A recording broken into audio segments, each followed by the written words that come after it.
Hi everyone, എല്ലാവർക്കും finding facts YouTube ചാനലിലേക്ക് സ്വാഗതം. നമ്മൾ ഇതുവരെ ഫസ്റ്റ് മൊഡ്യൂളിലെ കുറച്ച് കാര്യങ്ങളായിരുന്നു നോക്കിക്കൊണ്ടിരുന്നത്.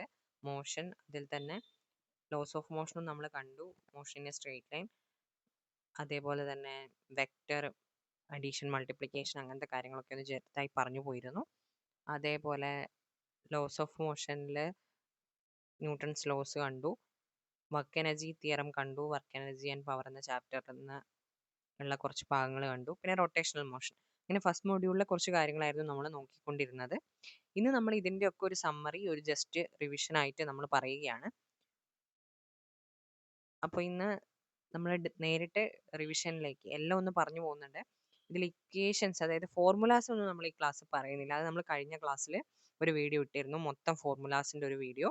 അത് നിങ്ങൾ നോക്കിയാൽ മതി. ഇതിൽ നമ്മൾ തിയറി പോർഷൻ മാത്രം ഒന്ന് പറഞ്ഞു പോവുകയാണ് ചെയ്യുന്നത്. മെയിൻ പോയിന്റ്സ് എന്താണ് നോട്ട് ചെയ്യാനുള്ളത്, ആ കാര്യങ്ങൾ, ഐഡിയാസ് മാത്രം ഒന്ന് പറഞ്ഞു പോവുകയാണ് ചെയ്യുന്നത്. ഓക്കെ, അപ്പോൾ ഇതിന്റെ നോട്ട്സ് ആർക്കെങ്കിലും വേണമെങ്കിൽ നിങ്ങൾ കമന്റ് ചെയ്താൽ മതി. യെസ്, നിങ്ങളുടെ മെയിൽ ഐ ഡിയും കമന്റ് ചെയ്യുക. അപ്പോൾ നിങ്ങൾക്ക് നോട്ട്സ് ഞാൻ മെയിൽ ഐ ഡിയിലേക്ക് സെൻഡ് ചെയ്ത് തരുന്നതായിരിക്കും.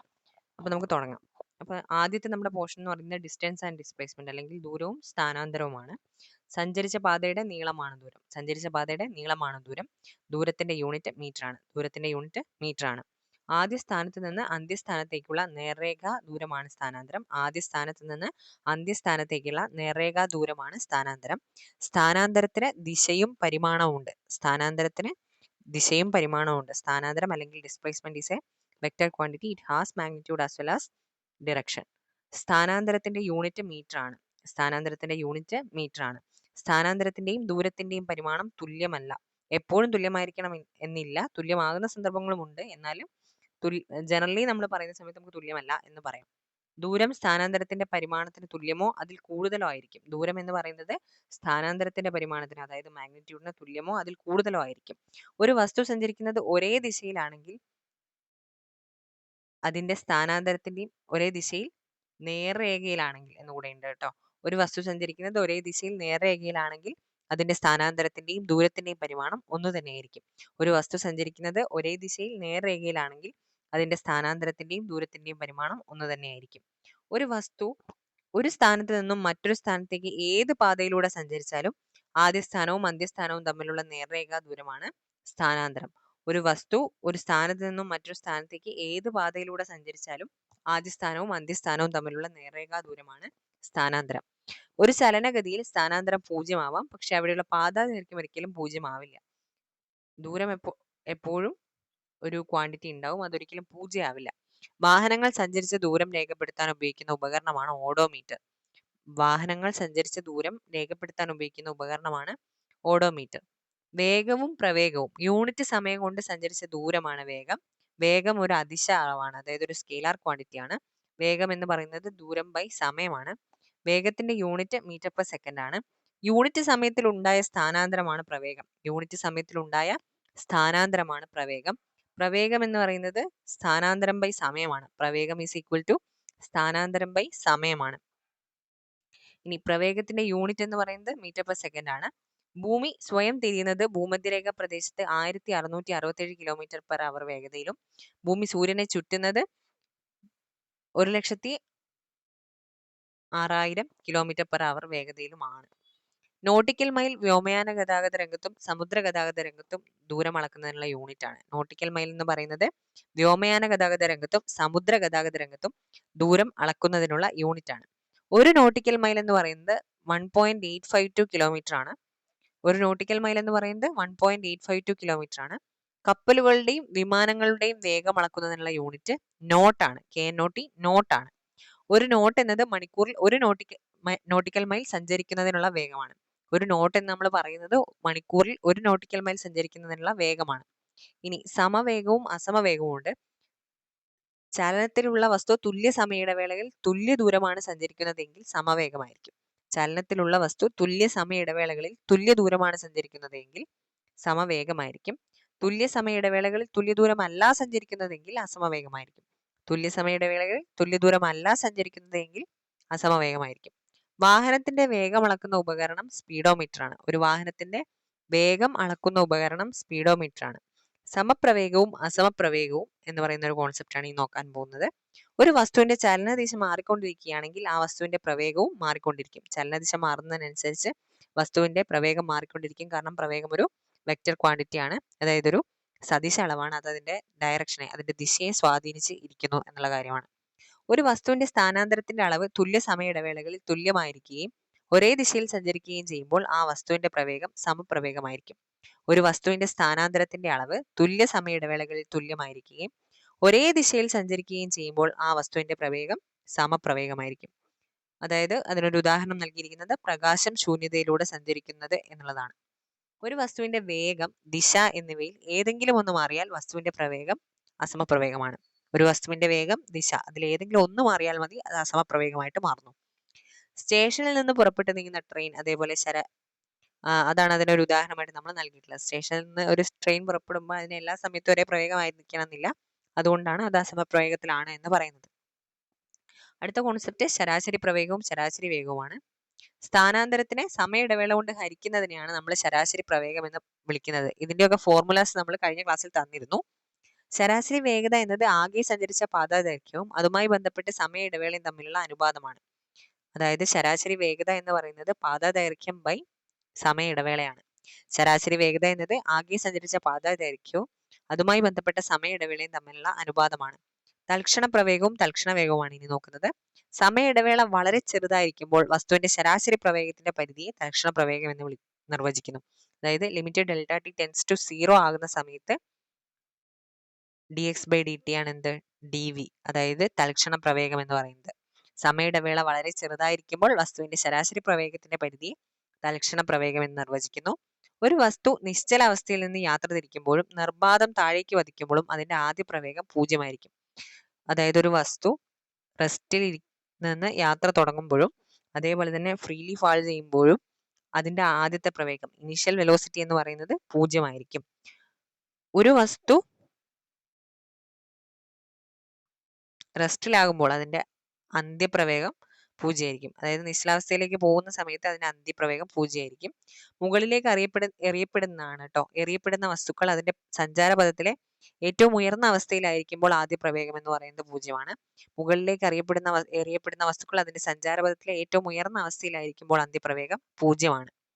ഇനി 1150 AD ജീവിച്ചിരുന്ന ഭാസ്കരാചാര്യരാണ് തൽക്ഷണ പ്രവേഗം എന്ന ആശയം മുന്നോട്ട് വെച്ചത്. ഇൻസ്റ്റന്റേനിയസ് വെലോസിറ്റി എന്ന ആശയം ആദ്യമായി മുന്നോട്ട് വെച്ചത് ഇന്ത്യൻ ശാസ്ത്രജ്ഞനായിരുന്ന ഭാസ്കരാചാര്യരാണ് എന്ന് ഓർത്തിരിക്കുക. ഇനി ത്വരണം എന്ന് പറയുന്നത് പ്രവേഗമാറ്റത്തിന്റെ നിരക്കാണ് ത്വരണം. അതിന് എക്സാമ്പിൾസ് പറയുന്നുണ്ട്. ത്വരണം സംഭവിക്കുന്ന സന്ദർഭങ്ങൾക്ക്: തെങ്ങിൽ നിന്നും താഴോട്ട് പതിക്കുന്ന തേങ്ങ, ഉരുട്ടിവിട്ട പന്ത് നിശ്ചലമാകുന്നത്, ഇറക്കത്തിൽ ഉരുട്ടിവിട്ട പന്തിന്റെ ചലനം, ഇങ്ങനെ ഇതൊക്കെ ത്വരണം സംഭവിക്കുന്നതിന് ഉദാഹരണങ്ങളാണ്. പ്രവേഗം മാറ്റം വരുത്തുന്നതിനായിട്ട് നമ്മൾ വാഹനങ്ങളിൽ ഉപയോഗിക്കുന്ന സംവിധാനമാണ് ആക്സിലറേറ്റർ എന്ന് പറയുന്നത്. പ്രവേഗമാറ്റം വരുത്തുന്നതിനായി നമ്മൾ വാഹനത്തിൽ ഉപയോഗിക്കുന്ന സംവിധാനമാണ് ആക്സിലറേറ്റർ. ഭൂമിയുടെ ആകർഷണ ബലം കൊണ്ട് നിർബാധം താഴേക്ക് പതിക്കുന്ന ഏതൊരു വസ്തുവിനും ഉണ്ടാകുന്ന ത്വരണമാണ് ഗുരുത്വാകർഷണ ത്വരണം. ഭൂമിയുടെ ആകർഷണ ബലം കൊണ്ട് നിർബാധം താഴേക്ക് പതിക്കുന്ന ഏതൊരു വസ്തുവിനും ഉണ്ടാകുന്ന ത്വരണമാണ് എന്ത്, ഗുരുത്വാകർഷണ ത്വരണം. ഇനി മന്ദീകരണം എന്ന് പറയുന്ന കോൺസെപ്റ്റ് ആണ്. നെഗറ്റീവ് ത്വരണമാണെങ്കിൽ അത് മന്ദീകരണമാണ്. അതായത് വെലോസിറ്റി കുറഞ്ഞുകൊണ്ടാണ് വെലോസിറ്റി ചേഞ്ച് ചെയ്യുന്നതെങ്കിൽ അതാണ് മന്ദീകരണം എന്ന് പറയുന്നത്. ഇനി ആപേക്ഷിക പ്രവേഗം. രണ്ട് വസ്തുക്കൾ ചലനത്തിലാകുമ്പോൾ ഒരു വസ്തുവുമായി ബന്ധപ്പെട്ട് മറ്റൊരു വസ്തുവിന്റെ പ്രവേഗത്തെ ആപേക്ഷിക പ്രവേഗം എന്ന് വിളിക്കും. നമ്മൾ VA - VB എന്നുള്ള കോൺസെപ്റ്റ് വെച്ച് പറഞ്ഞിട്ടുണ്ട്. അതേപോലെ ഇന്നലത്തെ ഇക്വേഷൻസിന്റെ വീഡിയോയിലും അത് ഡീറ്റെയിൽ ആയിട്ട് നമ്മൾ പറഞ്ഞിട്ടുണ്ട്. എങ്ങനെയാണ് അതിന്റെ ഡയറക്ഷൻ, അതിന്റെ സൈൻ മാറുമ്പോൾ എങ്ങനെയാണ് റിലേറ്റീവ് വെലോസിറ്റി അല്ലെങ്കിൽ ആപേക്ഷിക പ്രവേഗം വരുന്നത് എന്നുള്ള കാര്യം നമ്മൾ പറഞ്ഞിട്ടുണ്ട്. അത് ഒന്ന് ശ്രദ്ധിച്ചാൽ മതി. ഇനി ന്യൂട്ടന്റെ ചലന നിയമങ്ങൾ. അതിൽ ആദ്യത്തെ കാര്യങ്ങൾ, കുറച്ച് കോൺസെപ്റ്റ്സ് ആണ് ആദ്യം പറയുന്നത്. ആദ്യത്തേത് സന്തുലിത ബലമാണ്. ഒരു വസ്തുവിൽ അനുഭവപ്പെടുന്ന ആകെ ബലം അഥവാ പരിണിത ബലം 0 എങ്കിൽ പ്രയോഗിക്കപ്പെട്ട ബലത്തിനെ നമ്മൾ സന്തുലിത ബലം എന്ന് പറയും. ഒരു വസ്തുവിൽ അനുഭവപ്പെടുന്ന ആകെ ബലം 0 എങ്കിൽ അനുഭവപ്പെടുന്ന ബലമാണ് സന്തുലിത ബലം. നിശ്ചലാവസ്ഥയിലുള്ള വസ്തുക്കളെ ചലിപ്പിക്കാനോ ചലിക്കുന്ന വസ്തുവിനെ നിശ്ചലമാക്കാനോ കഴിയില്ല എന്തിനെ, സന്തുലിത ബലത്തിന്. നിശ്ചലാവസ്ഥയിലുള്ള വസ്തുക്കളെ ചലിപ്പിക്കാനോ ചലിക്കുന്ന വസ്തുവിനെ നിശ്ചലമാക്കാനോ കഴിയാത്ത ബലമാണ് സന്തുലിത ബലം എന്ന് പറയുന്നത്. നിശ്ചലാവസ്ഥയിലുള്ള വസ്തുവിനെ ചലിപ്പിക്കാനും ചലിക്കുന്ന വസ്തുവിന്റെ ചലനാവസ്ഥയിൽ മാറ്റം വരുത്താനും കഴിയുന്ന ബലം ഏതാണ്, അസന്തുലിത ബലമാണ്. നിശ്ചലാവസ്ഥയിലുള്ള വസ്തുവിനെ ചലിപ്പിക്കാനും ചലിക്കുന്ന വസ്തുവിന്റെ ചലനാവസ്ഥയിൽ മാറ്റം വരുത്താനും കഴിയുന്ന ബലം അസന്തുലിത ബലമാണ്. ആന്തരിക ബലങ്ങൾക്ക് വസ്തുവിനെ ചലിപ്പിക്കാനുള്ള കഴിവില്ല. അതായത് ഇന്റേണൽ ഫോഴ്സസിന് വസ്തുവിന് മോഷൻ ഉണ്ടാക്കാനുള്ള കഴിവില്ല, കപ്പാസിറ്റി ഇല്ല. ആന്തരിക ബലങ്ങൾക്ക് വസ്തുവിനെ ചലിപ്പിക്കാനുള്ള കഴിവില്ല. അതായത് ഒരു ഓട്ടോയിൽ നിന്ന് കയറി നിന്നുകൊണ്ട് ഓട്ടോ തള്ളാൻ നമുക്ക് പറ്റില്ല. അല്ലെങ്കിൽ CID മൂസ ഫിലിമിലെ പോലെ അങ്ങനെ നടുവിലൊരു കുഴിയൊക്കെ ഉള്ള വണ്ടി വേണ്ടി വരും. അല്ലാണ്ട് ഉള്ളിൽ നിന്നുകൊണ്ട് നമുക്ക് ഒരിക്കലും ഒരു വസ്തുവിനെ ചലിപ്പിക്കാൻ വേണ്ടി പറ്റില്ല. ഒരു വസ്തു ചലിക്കണമെങ്കിൽ അസന്തുലിത ബാഹ്യബലം പ്രയോഗിക്കണം. ഒരു വസ്തു ചലിക്കണമെങ്കിൽ അസന്തുലിത ബാഹ്യബലം എന്താണ്? എക്സ്റ്റേണൽ അൺബാലൻസ്ഡ് ഫോഴ്സ്, അത് പ്രയോഗിക്കണം. ചലിച്ചുകൊണ്ടിരിക്കുന്ന വസ്തുവിന് നേർരേഖാ സമചലനത്തിൽ തുടരുന്നതിന് അസന്തുലിത ബാഹ്യബലം ആവശ്യമില്ല. ചലിച്ചുകൊണ്ടിരിക്കുന്ന ഒരു വസ്തുവിന് നേർരേഖാ സമചലനത്തിൽ തുടരുന്നതിന് അസന്തുലിത ബാഹ്യബലം ആവശ്യമില്ല. ഒരു വസ്തുവിനെ സ്വയം അതിന്റെ നിശ്ചലാവസ്ഥയോ ചലനാവസ്ഥയോ മാറ്റുന്നതിനുള്ള കഴിവില്ലായ്മയാണ് ജഡത്വം എന്ന് പറയുന്നത്. ഇനേഷ്യ അല്ലെങ്കിൽ ജഡത്വം എന്ന് പറയുന്നത് ഒരു വസ്തുവിന് സ്വയം അതിന്റെ നിശ്ചലാവസ്ഥയോ ചലനാവസ്ഥയോ മാറ്റുന്നതിനുള്ള കഴിവില്ലായ്മയാണ്. നിശ്ചലാവസ്ഥയിലുള്ള വസ്തുവിന് അതിന്റെ നിശ്ചലാവസ്ഥയിൽ തന്നെ തുടരുന്നതിനുള്ള പ്രവണത അഥവാ നിശ്ചലാവസ്ഥയ്ക്ക് മാറ്റം വരുത്താനുള്ള കഴിവില്ലായ്മയാണ് നിശ്ചല ജഡത്വം. ചലനാവസ്ഥയിലുള്ള വസ്തുവിന് അതിന്റെ ചലനാവസ്ഥയിൽ തന്നെ തുടരുന്നതിനുള്ള പ്രവണത അഥവാ ചലനാവസ്ഥയ്ക്ക് മാറ്റം വരുത്താനുള്ള കഴിവില്ലായ്മയാണ് ചലന ജഡത്വം എന്ന് പറയുന്നത്. ഒരു വസ്തുവിന്റെ മാസ് കൂടുന്നതിനനുസരിച്ച് അതിന്റെ ജഡത്വവും കൂടും. ഒരു വസ്തുവിന്റെ മാസ് കൂടുന്നതിനനുസരിച്ച് അതിന്റെ ജഡത്വവും കൂടും. ഇതാണ് ഇനി ന്യൂട്ടന്റെ ഒന്നാം ചലന നിയമത്തിലേക്കാണ് നമ്മൾ അടുത്ത പോകുന്നത്. ഇത്രയും കാര്യങ്ങൾ ഈ ചലന നിയമങ്ങൾ പഠിക്കാൻ വേണ്ടിയിട്ടുള്ള ബേസിക് കോൺസെപ്റ്റ്സ് ആണ് പറഞ്ഞത്. ഇനി ഒന്നാം ചലന നിയമത്തിലേക്ക് നമ്മൾ പോവുകയാണ്. എന്താണ്? അസന്തുലിതമായ ഒരു ബാഹ്യബലം പ്രയോഗിക്കുന്നത് വരെ എല്ലാ വസ്തുവും നിശ്ചലാവസ്ഥയിലോ നേർരേഖാ സമചലനത്തിലോ തുടരും. ഇതാണ് ന്യൂട്ടന്റെ ഒന്നാം ചലന നിയമം. Every body continues its state of rest or uniform motion unless compelled by an external unbalanced force. അസന്തുലിതമായ ഒരു ബാഹ്യബലം പ്രയോഗിക്കുന്നത് വരെ എല്ലാ വസ്തുവും നിശ്ചലാവസ്ഥയിലോ നേർരേഖാ സമചലനത്തിലോ തുടരും. ഇതാണ് ന്യൂട്ടന്റെ ഒന്നാം ചലന നിയമം. ഇത് ചിലപ്പോൾ നിങ്ങൾക്ക് ഇംഗ്ലീഷിൽ ഓർമ്മയുണ്ടാവും, പക്ഷെ മലയാളത്തിൽ ഓർമ്മ ഉണ്ടാവണമെന്നില്ല. അപ്പോൾ നിങ്ങൾ എന്ത് ചെയ്യുക, എല്ലാ നിയമങ്ങളും മലയാളത്തിൽ പഠിച്ചു വെക്കുക. അത് സ്റ്റേറ്റ്മെന്റ് ആയിട്ടൊക്കെ ചോദിക്കാനുള്ള ചാൻസസ് ഉണ്ട്. കാരണം PSC മൊത്തം സ്റ്റേറ്റ്മെന്റ് വൈസിലേക്ക് മാറിയതിന് ശേഷമുള്ള ആദ്യത്തെ HSC ഫിസിക്കൽ സയൻസ് എക്സാം ആണ്. അപ്പം സ്റ്റേറ്റ്മെന്റ് ക്വസ്റ്റ്യൻസ് ഒക്കെ നമുക്ക് പ്രതീക്ഷിക്കാം. ആക്കം. ഇനി ആക്കം എന്ന് പറയുന്നത് ചലിച്ചുകൊണ്ടിരിക്കുന്ന വസ്തുക്കളുടെ ഒരു സവിശേഷ സ്വഭാവമാണ് ആക്കം എന്ന് പറയുന്നത്. ചലിച്ചുകൊണ്ടിരിക്കുന്ന വസ്തുക്കൾക്ക് മാത്രമേ ആക്കം ഉണ്ടാവുള്ളൂ. ആക്കം അല്ലെങ്കിൽ മൊമെന്റം എന്ന് പറയുന്നത് ഒരു സദിശ അളവാണ്, അതായത് ഒരു വെക്റ്റർ ക്വാണ്ടിറ്റി ആണ്. ന്യൂട്ടന്റെ രണ്ടാം ചലന നിയമത്തിലേക്കാണ് ഈ പോകുന്നത്. രണ്ടാം ചലന നിയമം വസ്തുവിനുണ്ടാകുന്ന ത്വരണത്തെയും പ്രയോഗിക്കപ്പെടുന്ന ബാഹ്യബലത്തെയും തമ്മിൽ ബന്ധിപ്പിക്കുന്നു. വസ്തുവിനുണ്ടാകുന്ന ത്വരണത്തെയും അവിടെ പ്രയോഗിക്കപ്പെടുന്ന ബാഹ്യബലത്തെയും തമ്മിൽ ബന്ധിപ്പിക്കുന്ന നിയമമാണ് ന്യൂട്ടന്റെ രണ്ടാമത്തെ ചലന നിയമം എന്ന് പറയുന്നത്. ഒരു വസ്തുവിനുണ്ടാകുന്ന ആക്ക വ്യത്യാസത്തിന്റെ നിരക്ക് ആ വസ്തുവിൽ പ്രയോഗിക്കുന്ന ബാഹ്യബലത്തിന് നേരനുപാതത്തിലും അതിന്റെ ദിശ പ്രയോഗിക്കപ്പെടുന്ന ബലത്തിന്റെ ദിശയിലുമായിരിക്കും. ഒരു വസ്തുവിനുണ്ടാകുന്ന ആക്ക വ്യത്യാസത്തിന്റെ നിരക്ക് ആ വസ്തുവിൽ പ്രയോഗിക്കുന്ന ബാഹ്യബലത്തിന് നേരനുപാതത്തിലും അതിന്റെ ദിശ പ്രയോഗിക്കപ്പെടുന്ന ബലത്തിന്റെ ദിശയിലുമായിരിക്കും. ബലത്തിന്റെ യൂണിറ്റ് ന്യൂട്ടൺ ആണ്. ഇനി നമ്മൾ പറയുന്നത് ആവേഗമാണ്. ആവേഗം എന്ന് പറയുന്നത് ചെറിയൊരു സമയത്തേക്ക് പ്രയോഗിക്കുന്ന വലിയൊരു ബലമാണ് ആവേഗബലം. ചെറിയൊരു സമയത്തേക്ക് പ്രയോഗിക്കുന്ന വലിയൊരു ബലമാണ് എന്ത്? ആവേഗബലം എന്ന് പറയുന്നത്. ആവേഗ ആക്ക തത്വം അല്ലെങ്കിൽ ഇമ്പൾസ് മൊമെന്റം പ്രിൻസിപ്പിൾ ആണ് നമ്മൾ നോക്കാൻ പോകുന്നത്. ഒരു വസ്തുവിനുണ്ടാകുന്ന ആക്ക വ്യത്യാസം അതിൽ അനുഭവപ്പെടുന്ന ആവേഗത്തിന് തുല്യമായിരിക്കും. ഒരു വസ്തുവിനുണ്ടാകുന്ന ആക്ക വ്യത്യാസം അതിൽ അനുഭവപ്പെടുന്ന ആവേഗത്തിന് തുല്യമായിരിക്കും. ആക്ക വ്യത്യാസം സ്ഥിരമായിരുന്നാൽ വസ്തുവിൽ അനുഭവപ്പെടുന്ന ബലം അത് പ്രയോഗിക്കാൻ എടുക്കുന്ന സമയത്തിന് വിപരീതാനുപാതത്തിലായിരിക്കും. ആക്ക വ്യത്യാസം സ്ഥിരമായിരുന്നാൽ വസ്തുവിൽ അനുഭവപ്പെടുന്ന ബലം അത് പ്രയോഗിക്കാൻ എടുക്കുന്ന സമയത്തിന് വിപരീതാനുപാതത്തിൽ ആയിരിക്കും. ഇനി ബലവും സമയവുമായി ബന്ധപ്പെടുത്തി ആവേഗവും ആക്കവും ഒക്കെ യൂസ് ചെയ്യുന്ന സന്ദർഭങ്ങളാണ് ഇനി പറയാൻ പോകുന്നത്. ക്രിക്കറ്റ് ബോൾ പിടിക്കുമ്പോൾ കൈ പുറകോട്ട് വലിച്ച് ബോളും കൈയും സമ്പർക്കത്തിൽ വരുന്ന സമയം ദീർഘിപ്പിക്കുന്നു. പോൾ വോൾട്ട് ചാടുന്ന സമയത്ത് ഫോം ബെഡിൽ വീഴുന്നത് മൂലം ആഘാതം കുറയുന്നു. ഗ്ലാസ് പാത്രങ്ങൾ അടുക്കി വെച്ച പാക്കറ്റുകളിൽ സ്പോഞ്ച്, വൈക്കോൽ മുതലായവ നിറയ്ക്കുന്നു. പാത്രങ്ങൾ കൂട്ടിമുട്ടി പൊട്ടുന്നത് തടയാൻ ഇത് സഹായിക്കുന്നു. ഒരു അഭ്യാസി കൈകൊണ്ട് വളരെ വേഗത്തിൽ വീശി ഇഷ്ടികകൾ തകർക്കുന്നു. അപ്പോൾ അയാളുടെ കൈ വേദന എടുക്കുന്നില്ല എന്നാണ് പറയുന്നത്. ഇനി ന്യൂട്ടന്റെ മൂന്നാം ചലന നിയമം. അപ്പൊ രണ്ടാം ചലന നിയമം എന്ന് പറയുന്നത് ഒരു വസ്തുവിനുണ്ടാകുന്ന ആക്ക വ്യത്യാസത്തിന്റെ നിരക്ക് ആ വസ്തുവിൽ പ്രയോഗിക്കുന്ന ബാഹ്യബലത്തിന് നേരനുപാതത്തിലും അതിന്റെ ദിശ പ്രയോഗിക്കപ്പെടുന്ന ബലത്തിന്റെ ദിശയിലുമായിരിക്കും. ഓക്കെ. മൂന്നാം ചലന നിയമം തുല്യവും ഏതൊരു പ്രവർത്തനത്തിനും തുല്യവും വിപരീതവുമായ ഒരു പ്രതിപ്രവർത്തനം ഉണ്ടാകും. അതാണ് മൂന്നാം ചലന നിയമം. പ്രവർത്തനവും പ്രതിപ്രവർത്തനവും ഒരേ സമയം വ്യത്യസ്ത വസ്തുക്കളിൽ അനുഭവപ്പെടുന്ന ബലങ്ങളാണ്. ഒരു വസ്തുവിന്റെ വൃത്തപാതയിലുള്ള ചലനമാണ് വർത്തുള ചലനം. ഇനി നമ്മൾ വർത്തുള ചലനത്തിലേക്കാണ് വരുന്നത്. അതായത്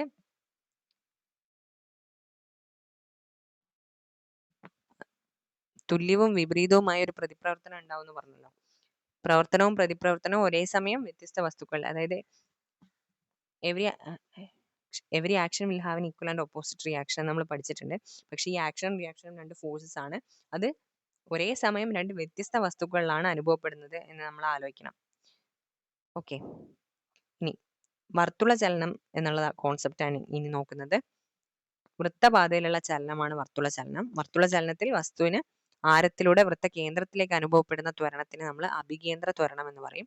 വർത്തുള ചലനത്തിൽ ആരത്തിലൂടെ വൃത്ത കേന്ദ്രത്തിലേക്ക് അനുഭവപ്പെടുന്ന ത്വരണമാണ് അഭികേന്ദ്ര ത്വരണം. ഒരു വസ്തുവിൽ അഭികേന്ദ്ര ത്വരണം ഉണ്ടാവാൻ കാരണമായ ബലമാണ് അഭികേന്ദ്ര ബലം. ഒരു വസ്തുവിൽ അഭികേന്ദ്ര ത്വരണം ഉണ്ടാവാൻ കാരണമായ ബലമാണ് അഭികേന്ദ്ര ബലം. അഭികേന്ദ്ര ബലവും അഭികേന്ദ്ര ത്വരണവും അനുഭവപ്പെടുന്നത് വൃത്ത കേന്ദ്രത്തിലേക്കാണ്. അഭികേന്ദ്ര ബലവും അഭികേന്ദ്ര ത്വരണവും അനുഭവപ്പെടുന്നത് വൃത്ത കേന്ദ്രത്തിലേക്കാണ്. ചരടിൽ കെട്ടി വൃത്തപാതയിലൂടെ സഞ്ചരിക്കുന്ന കല്ലിന്റെ അഭികേന്ദ്ര ബലം നഷ്ടമായാൽ കല്ല് ഏത് ബിന്ദുവിലൂടെയാണോ കൈവിടുന്നത് ആ ബിന്ദുവിലെ തൊടുവരയിൽ കൂടി കല്ല് തെറ്റിപ്പോകും. ചരടിൽ കെട്ടി വൃത്തപാതയിലൂടെ സഞ്ചരിക്കുന്ന കല്ലിന്റെ അഭികേന്ദ്ര ബലം നഷ്ടമായാൽ കല്ല് ഏത് ബിന്ദുവിലൂടെയാണോ കൈവിടുന്നത് ആ ബിന്ദുവിലെ തൊടുവരയിൽ കൂടി കല്ല് തെറ്റിപ്പോകും. വൃത്തപാതയിലൂടെ സഞ്ചരിക്കുന്ന ഒരു വസ്തു തുല്യ സമയം കൊണ്ട് തുല്യ ദൂരം സഞ്ചരിക്കുന്ന ചലനമാണ് സമവർത്തുള ചലനം. വൃത്തപാതയിൽ കൂടെ സഞ്ചരിക്കുന്ന ഒരു വസ്തു തുല്യ സമയം കൊണ്ട് തുല്യ ദൂരം സഞ്ചരിക്കുന്ന ചലനമാണ് സമവർത്തുള ചലനം. പ്രൊജക്ടൈൽ ചലനം എന്നുള്ള കാര്യമാണ് ഈ നോക്കാൻ പോകുന്നത്. അതായത് പ്രൊജക്ടൈൽ മോഷൻ. പ്രാരംഭ വേഗം നൽകി വിക്ഷേപിക്കുന്ന ഒരു വസ്തു ഭൂഗുരുത്വാകർഷണത്തിന് വിധേയമായി മാത്രം സഞ്ചരിച്ചാൽ അതിനെ പ്രൊജക്ടൈൽ മോഷൻ എന്ന് പറയാം. പ്രൊജക്ടൈൽ ചലനം എന്ന് പറയാം. അതായത് നമ്മളൊരു ഇനീഷ്യൽ വെലോസിറ്റി കൊടുത്ത് ഒരു ബോഡീനെ നമ്മൾ എറിയുന്ന സമയത്ത് അത് ഭൂഗുരുത്വാകർഷണത്തിന്റെ ഫലമായിട്ട് മാത്രം സഞ്ചരിക്കുകയാണെങ്കിൽ അതിനെയാണ് നമ്മൾ പ്രൊജക്ടൈൽ മോഷൻ അല്ലെങ്കിൽ പ്രൊജക്ടൈൽ ചലനം എന്ന് പറയുന്നത്. ഒരു വസ്തു സഞ്ചരിക്കുമ്പോൾ അതിന് ലംബമായും തിരശ്ചീനമായും സൃഷ്ടിക്കപ്പെടുന്ന പ്രവേഗത്തിന്റെ വില വസ്തുവിന്റെ സഞ്ചാര ദിശയുടെ കോണളവിന്റെ സൈൻ കോസൈൻ വിലകളെ ആശ്രയിച്ചിരിക്കും. ഒരു വസ്തു സഞ്ചരിക്കുമ്പോൾ അതിന് ലംബമായും തിരശ്ചീനമായും സൃഷ്ടിക്കപ്പെടുന്ന പ്രവേഗത്തിന്റെ വില വസ്തുവിന്റെ സഞ്ചാര ദിശയുടെ കോണളവിന്റെ സൈൻ കോസൈൻ വിലകളെ ആശ്രയിച്ചിരിക്കും. അത് റെസൊല്യൂഷൻ ഓഫ് വെക്ടർ ആണ്. Velocity vectors cos theta u sine theta u cos theta എന്ന് വരും. കോസ് തീറ്റ എന്ന് പറയുന്നത് ഹൊറിസോണ്ടൽ ഡയറക്ഷനും സൈൻ തീറ്റ വെർട്ടിക്കൽ ഡയറക്ഷനിലുള്ള വെലോസിറ്റി ആയിരിക്കും. ഇനി തിരശ്ചീന പ്രവേഗം എപ്പോഴും സ്ഥിരമായിരിക്കും. തിരശ്ചീന പ്രവേഗം എപ്പോഴും സ്ഥിരമായിരിക്കും. ഹൊറിസോണ്ടൽ വെലോസിറ്റി എപ്പോഴും സ്ഥിരമായിരിക്കും. ഇത് വളരെ ക്ലിയർ ആയിട്ട് നമ്മൾ ഡെറിവേഷൻ അടക്കം പറഞ്ഞ ക്ലാസ്സിൽ പറഞ്ഞതാണ്. അപ്പം ആ വീഡിയോ നിങ്ങൾ കണ്ടാൽ മതി. ലംബപ്രവേഗം കുറയുകയും ഏറ്റവും മുകളിൽ എത്തുമ്പോൾ സീറോ ആവുകയും ചെയ്യുന്നു. ലംബപ്രവേഗം വെർട്ടിക്കൽ വെലോസിറ്റി കുറയും, എന്നിട്ട് എന്ത് ചെയ്യും, ഏറ്റവും മുകളിൽ എത്തുമ്പോൾ അത് സീറോ ആവുകയും ചെയ്യുന്നു. വസ്തു അതിന് സഞ്ചരിക്കാൻ കഴിയുന്ന ഏറ്റവും ഉയരത്തിൽ നിന്ന് താഴേക്ക് വരുന്തോറും പ്രവേഗം കൂടി വരികയും തറയുടെ തൊട്ടടുത്തെത്തുമ്പോൾ പരമാവധി പ്രവേഗം കൈവരിക്കുകയും ചെയ്യുന്നു. വസ്തു അതിന് സഞ്ചരിക്കാൻ കഴിയുന്ന ഏറ്റവും ഉയരത്തിൽ നിന്ന് താഴേക്ക് വരുന്തോറും പ്രവേഗം കൂടി വരികയും തറയുടെ തൊട്ടടുത്തെത്തുമ്പോൾ പരമാവധി പ്രവേഗം കൈവരിക്കുകയും ചെയ്യും. പ്രൊജക്ടൈൽ ചലനത്തിലെ തിരശ്ചീനവും ലംബവുമായ ഘടകങ്ങൾക്കിടയിലെ ആശ്രിതത്വമില്ലായ്മ പ്രസ്താവിച്ച dialogue on the great world systems എന്ന പുസ്തകം എഴുതിയതാര്? Dialogue on the great world systems എന്ന പുസ്തകം എഴുതിയത് ഗലീലിയോ ആണ്. ഇനി ആക്ക സംരക്ഷണ momentum, law of conservation of momentum, ആക്ക സംരക്ഷണ നിയമം കേട്ടോ. ഒരു ബാഹ്യബലം ഇല്ലെങ്കിൽ ഒരു വ്യൂഹത്തിന്റെ ആകെ ആക്കം സ്ഥിരമായിരിക്കും. ഒരു ബാഹ്യബലം ഇല്ലെങ്കിൽ ഒരു വ്യൂഹത്തിന്റെ ആകെ ആക്കം സ്ഥിരമായിരിക്കും. ഇനി കൂട്ടിമുട്ടലുകൾ.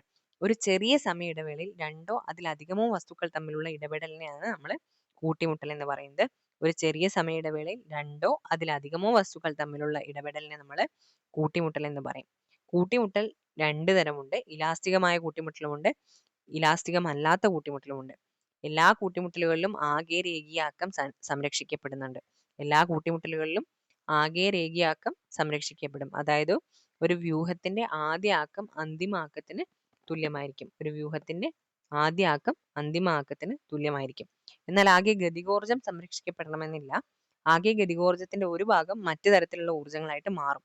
ഉദാഹരണം, രണ്ട് മാസുകളെ തമ്മിൽ ബന്ധിപ്പിക്കുന്ന ഒരു സ്പ്രിങ് ഊർജ്ജനഷ്ടം കൂടാതെ യഥാർത്ഥ രൂപത്തിലേക്ക് തിരികെ വരുന്ന സമയത്ത് ആദ്യ ഗതികോർജം അന്തിമ ഗതികോർജത്തിന് തുല്യമായിരിക്കും. എന്നാൽ സമയ ഇടവേള ചെറുതാകുമ്പോഴുള്ള ഗതികോർജം സ്ഥിരമാകണമെന്നില്ല. ഇത്തരം കൂട്ടിമുട്ടലുകളെയാണ് ഇലാസ്തിക കൂട്ടിമുട്ടലുകൾ എന്ന് പറയുന്നത്.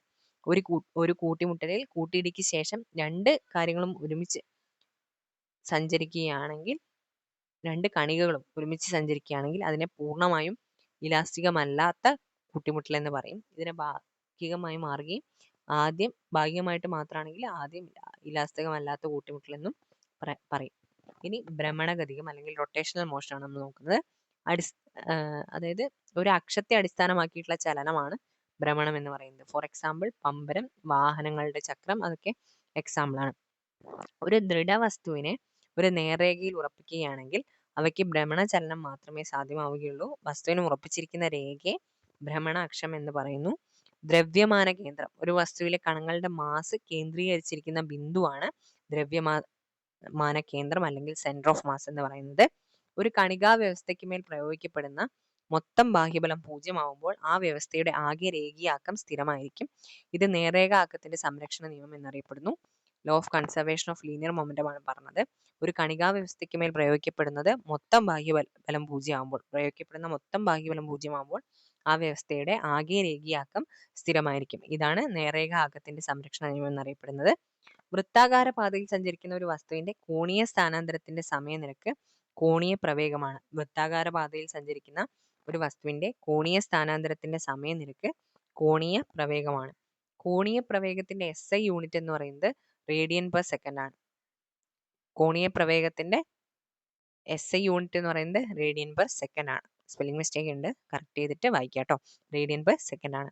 കോണീയ ത്വരണം എന്ന് പറയുന്നത് ഒരു വസ്തുവിന്റെ കോണീയ പ്രവേഗമാറ്റത്തിന്റെ സമയനിരക്കാണ് കോണീയ ത്വരണം എന്ന് പറയുന്നത്. പ്രവേഗമാറ്റത്തിന്റെ സമയനിരക്കാണ് കോണീയ ത്വരണം. കോണീയ ത്വരണത്തെ നമ്മൾ ആൽഫ എന്ന ചിഹ്നം കൊണ്ടാണ് സൂചിപ്പിക്കുന്നത്. അതിന്റെ unit radian per second square ആണ്. ഇനി ടോർക്കും കോണീയ ആക്കവും.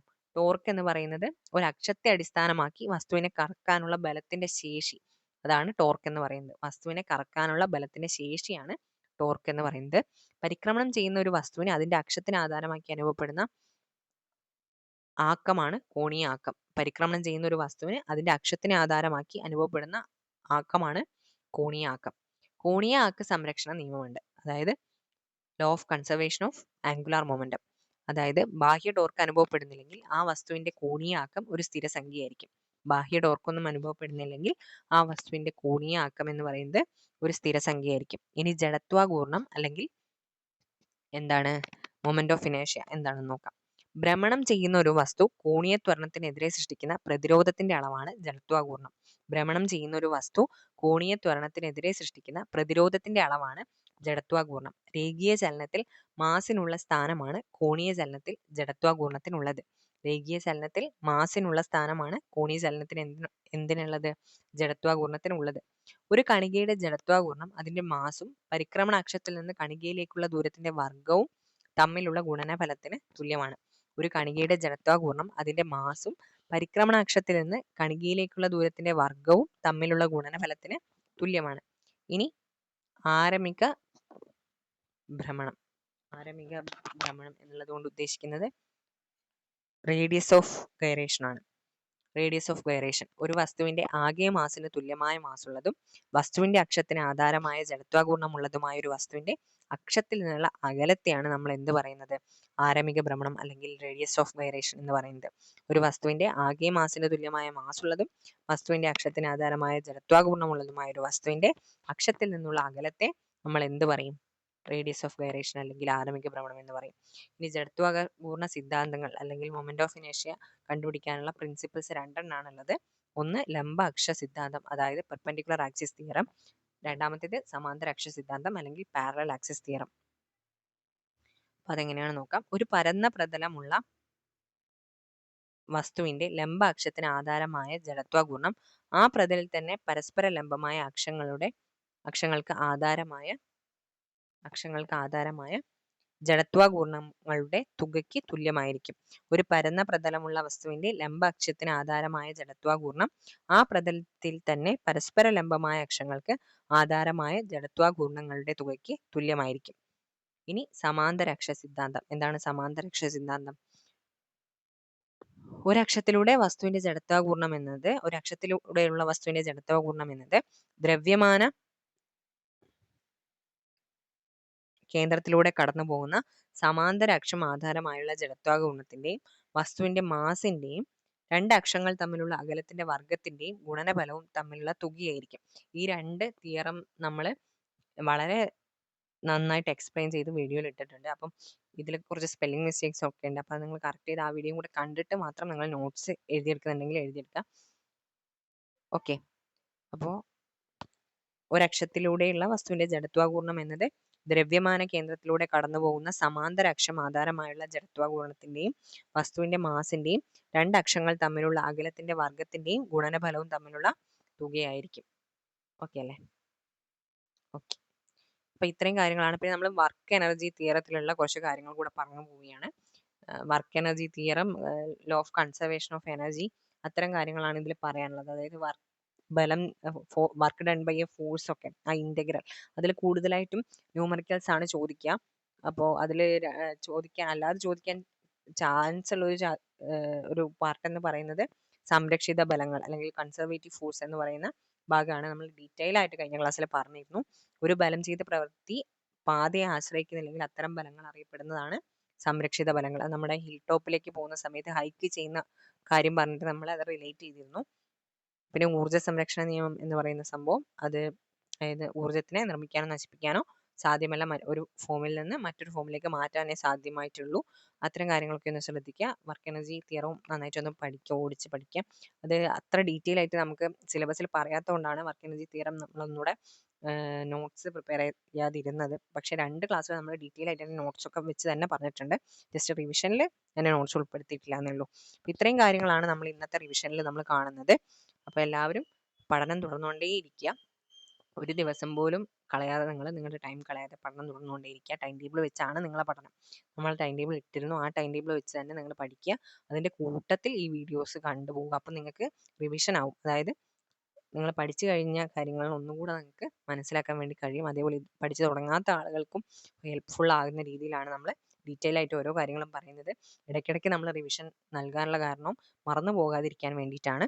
അപ്പം എന്തെങ്കിലും നിങ്ങൾക്ക് ഡൗട്ട്സോ കാര്യങ്ങളോ ഉണ്ടെങ്കിൽ, അല്ലെങ്കിൽ എന്തെങ്കിലും സജഷൻസ് ഉണ്ടെങ്കിൽ നിങ്ങൾ കമൻറ്റ് ബോക്സിൽ ഇടുക.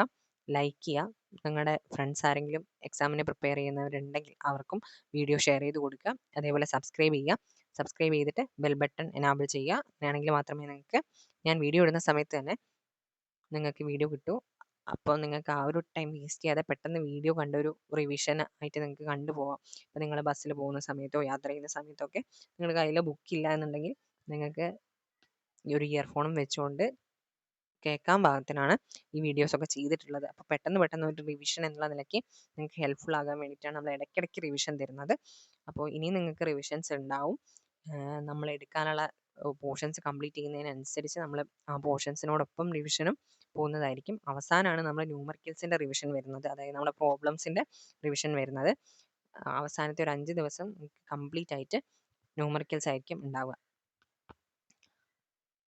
അപ്പോൾ എല്ലാവരും നന്നായിട്ട് പഠിക്കുക. All the best. Thank you.